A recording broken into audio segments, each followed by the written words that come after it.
In 20 minutes, you become Mrs. Victor Kalu. The whole of Lagos is outside waiting for you, Flora. Joy, if I tell you something right now, will you judge me? Why are you talking like this? Is it cold feet? I found something in Victor's phone last night. Something that would destroy this family if I walk down that aisle. Flora, you need to see this before you marry my best friend. 20 minutes to her wedding, Flora discovered a secret so dark that she wouldn't marry the billionaire groom. She would marry his best man instead. And her reason, it will shock you. Good evening, my people. Gather close because tonight's tale is one that will make you question everything you think you know about love, loyalty, and the price of silence. If this is your first time joining us under the moonlight, welcome home, and please hit that subscribe button and turn on the bell because you don't want to miss what's coming in this story. Now, let us begin. Flora Nwafo was 26 years old, the daughter of a retired school teacher and a tailor, raised in a modest 3-bedroom flat in Surulere, Lagos. She had grown up watching her mother stretch 20,000 naira to feed 5 mouths, watching her father repair the same pair of shoes 3 times before finally letting them go. She knew hunger. She knew what it meant to want something and not have the money for it. So, when Victor Kalu, heir to the Kalu oil and gas empire, worth an estimated $400 million, walked into the boutique where she worked as a sales attendant and asked her to help him pick a gift for his mother, nobody blamed her for falling for him. He was tall, soft-spoken, generous with his smile, and he treated her like she was made of gold from the very first conversation. Within 8 months, he had proposed. Within a year, the whole of Lagos society knew the name Flora Nwafo, the humble girl who had captured the heart of the most eligible bachelor in Nigeria. Her mother wept with joy. Her father, for the first time in years, walked with his shoulders straight. Her neighbors who used to whisper about her wasting her life as a shop girl now smiled at her in the street, hoping for a favor, a connection, a crumb from the table of the Kalus. But, my people, listen carefully, because a marriage built on admiration is not the same as a marriage built on truth. And Flora was about to learn that lesson in the most painful way a woman can learn it, on her wedding day. Before we continue, if you're enjoying this story so far, please hit the subscribe button and drop a comment and tell me where you're watching from tonight.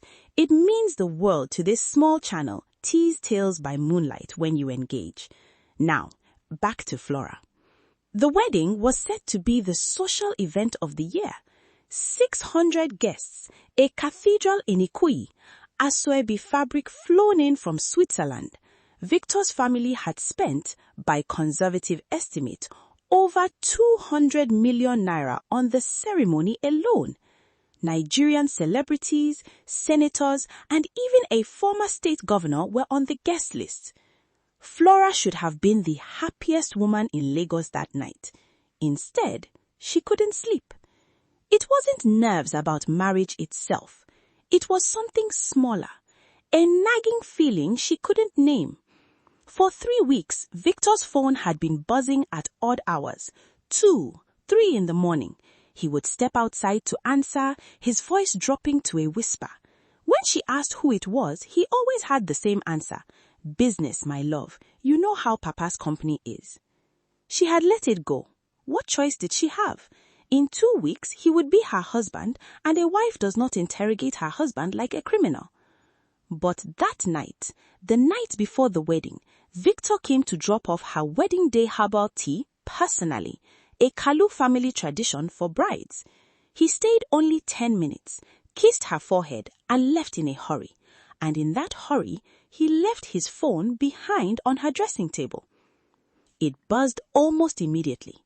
A name appeared on the screen. Bossy, do not save as contact. My people, When a man saves a woman's name in his phone with instructions not to save her, ask yourself, why would anyone need to hide a name unless there was something to hide? Flora's fingers trembled as she opened the message. Victor, I can't do this anymore. Tomorrow you marry her and you still haven't told her about the child. Our son deserves a father who isn't a coward. Tell her tonight or I will. The phone slipped from her hands and clattered onto the tile floor. A child. Victor had a son he had never once mentioned in the 2 years they had been together, a son whose mother was pleading with him on the eve of his wedding to finally tell the truth. Now, some of you watching might say, T, a child from a past relationship is not the end of the world. Many men have children before marriage. And you would be right, my people. A child alone would not have been the reason Flora left that altar. If Victor had simply been honest, if he had come to her months ago and said, Flora, I have a son from before we met and I want you to know him, she would have accepted it with grace. She was raised to understand that no man arrives into a marriage with an empty history. But the story does not end there. Because as Flora sat frozen on her bed staring at that message, she did something that would crack open the entire foundation of the Kalu family secrets. She scrolled up. She read the entire conversation between Victor and this woman named Bosi, messages stretching back nearly 3 years. And what she found was not simply proof of a hidden child. It was proof that Victor had known about this child the entire 2 years he had been courting and proposing to Flora, and chose message after message to keep Bossy paying to stay quiet rather than face the truth.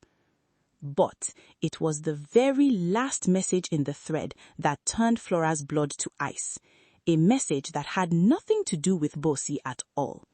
Bossy, I know you're tired of waiting and I'm sorry.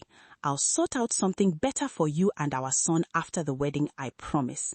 But please, whatever you do, don't ever mention what you told me about my father and that woman in Ijebu. If that gets out on top of everything else it will destroy this family twice over in 1 week. My people, let that sink in. Bossy was not connected to the Kalu bloodline at all. She was simply a woman Victor had loved and abandoned, tired of being paid to disappear. But in that single message, she had let slip something far bigger than her own situation. Proof that Chief Emeka Kalu himself had fathered a second hidden child with an entirely different woman in a town called Ijebu decades ago. Victor was not just hiding his own son. He was now complicit in covering up his father's oldest secret too, using it as one more thing to handle quietly once the wedding secured his inheritance. Flora was not simply a bride. She was a box to be checked, a legal requirement disguised as a wedding gown. If this story is gripping you the way I think it is, please like this video right now. It genuinely helps this channel grow and helps more people discover T's Tales by Moonlight. Now, let's find out what Flora did next. She did not sleep that night. She sat with her mother's old Bible on her lap, not reading it, just holding it, as if the weight of it could steady her hands. She thought of her mother and father outside, already dressed for the ceremony, already boasting to relatives about the wealth their daughter was marrying into. She thought about the 600 guests, the cathedral, the 200 million naira already spent. She thought about what it would mean to cancel everything hours before the ceremony, the humiliation, the gossip, the scandal that would follow her name for the rest of her life. And then she thought about waking up in 5 years in a mansion in Ikoyi, married to a man who saw her not as a partner, but as a legal requirement. A man capable of building an entire secret life beside her and lying to her to his face with a smile. A man who was even now, hours before their vows, still exchanging messages with another woman about taking care of things after the wedding. She made her decision at 4:47 a.m. She would not marry Victor Kalu. But my people, Here is where the story takes its most surprising turn. The part that will truly shock you. Flora did not simply plan to walk away quietly. She realized that if she disappeared without explanation, Victor's family, powerful, connected, capable of erasing inconvenient truths, would spin the story however they wished. They would paint her as an unstable woman, a gold digger who got cold feet, perhaps even accuse her of theft or fraud to protect her son's reputation. She needed a witness. She needed protection. She needed someone who already knew the family secrets and could confirm her story if it ever came to that. And there was only one person capable of that. Sei Chukwuma, Victor's best man, his closest friend since their university days at the University of Nigeria, Nsukka. A quiet, serious young man who had grown up in Victor's shadow, always the loyal friend, always the one arranging things, always the one who noticed everything and said little. At 5:30 a.m., 4 hours before the wedding, Flora called Sei. "Flora, why are you calling me at this hour?" Sei answered, groggy, already dressed in his groomsman's suit, standing on his hotel balcony watching the sun begin to rise over Lagos. "I know about Bosi," Flora said simply. "I know about the child. I know about the will. I know everything, Sei." There was a long silence on the line. And in that silence, Flora heard something she did not expect. Relief. "I told him to tell you," Sei said finally, his voice heavy. "I told him for 2 years. I told him it wasn't fair to you. I told him that a marriage built to satisfy his father's inheritance clause instead of built on truth would destroy you both. He wouldn't listen. He said once the wedding was done and the shares were secured, he would handle it quietly." "You knew," Flora whispered. "All this time you knew and you stood beside him as his best man anyway?" "Because he's my friend," Sei said. "But Flora, I begged him. Ask his mother's driver. Ask his cousin Amara. Ask anyone close to the family. I have spent 2 years trying to convince Victor to do the right thing. When he wouldn't, I told myself at least I could be there to protect you if things fell apart. I didn't know it would come to this on your wedding morning." This is the moment where everything shifts. Because in that phone call, Flora did not just find a witness to Victor's betrayal. She found a man who had spent 2 years, quietly, secretly, trying to protect her from untruth his own best friend refused to face. A man who had watched her from the sidelines at every dinner, every family gathering, every quiet moment, not with the desire of a man chasing another man's woman, but with the growing respect of someone who saw her worth long before circumstances allowed him to say so. "Sei," Flora said, her voice steadying with sudden clarity. "I am not walking down that aisle in 4 hours, but I need your help. I need you to come with me, not to run away, but to stand as a witness when I confront this family in front of everyone. I will not disappear quietly and let them call me crazy. They will hear the truth in that cathedral in front of all 600 guests." The clock read 5:47 a.m., 3 hours and 13 minutes until the ceremony was set to begin. By 7 a.m., the cathedral in Ikoyi was already filling with guests in shimmering aswebi. Photographers lined the entrance. A live band tuned their instruments.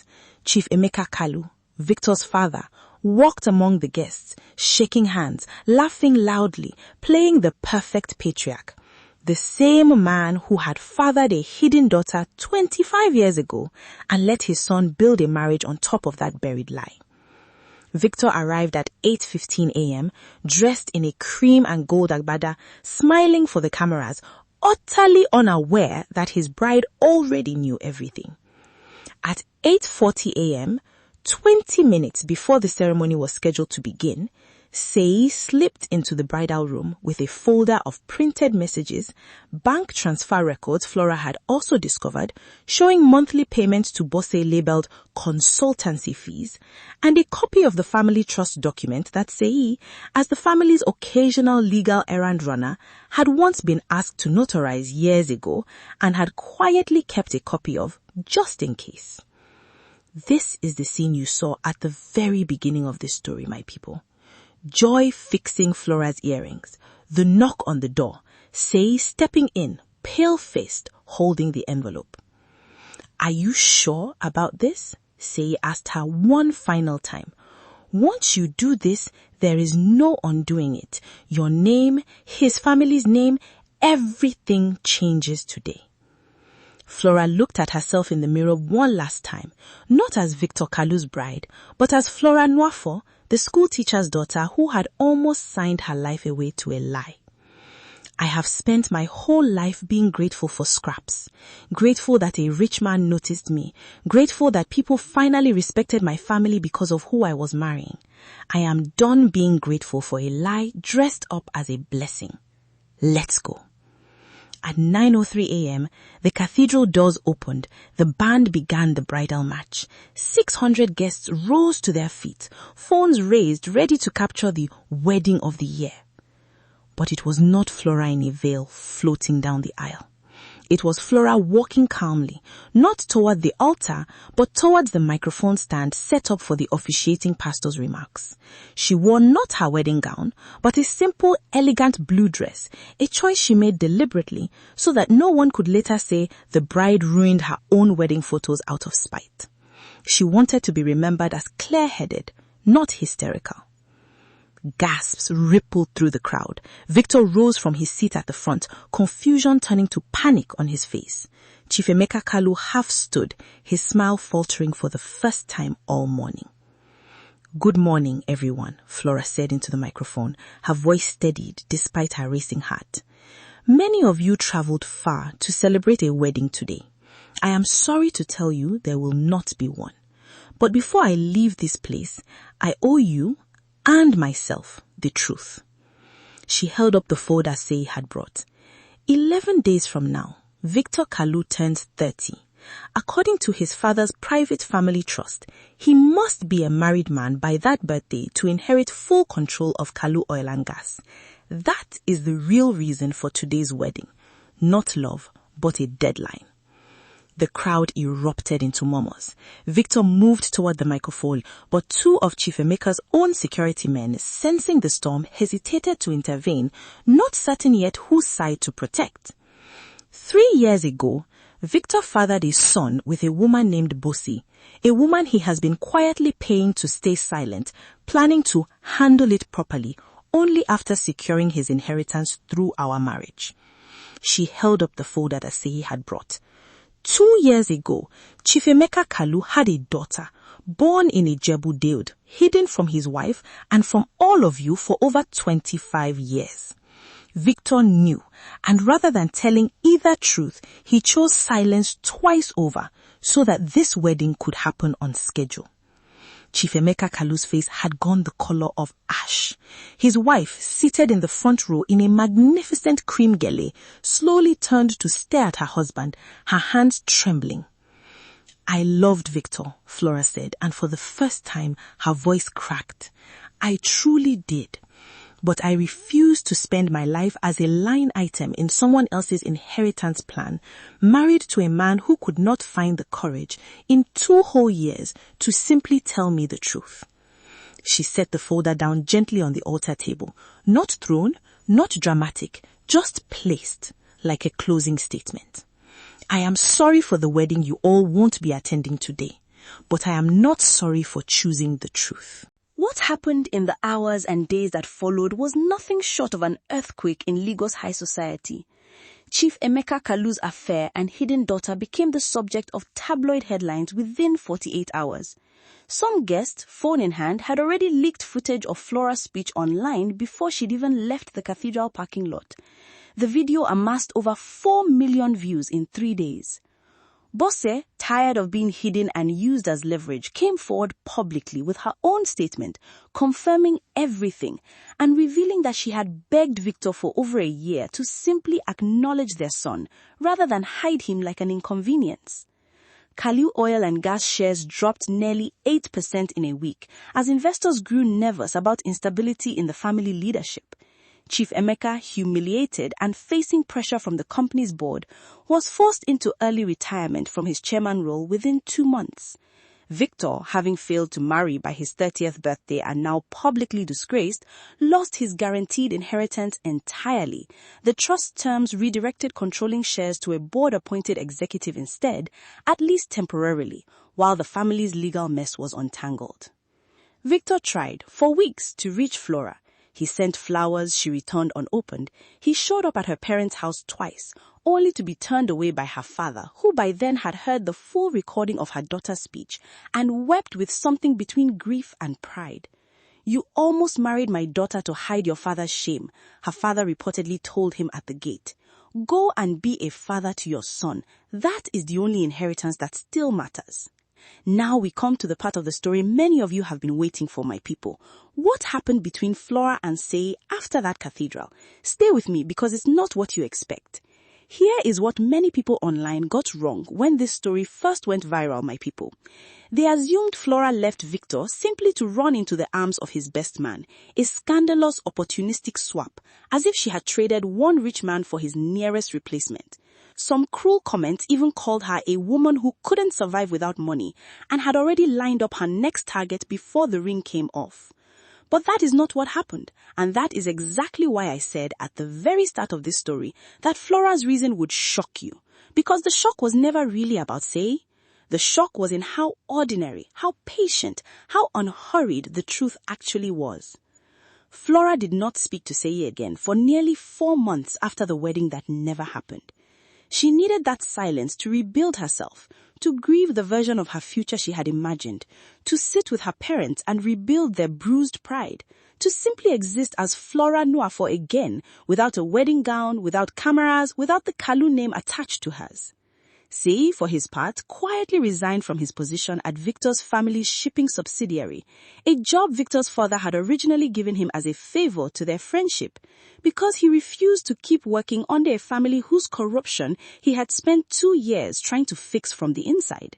He started his own logistics consulting firm from almost nothing, working out of a small serviced office in Yaba, rebuilding his name away from the Kalu shadow he had lived under for over a decade.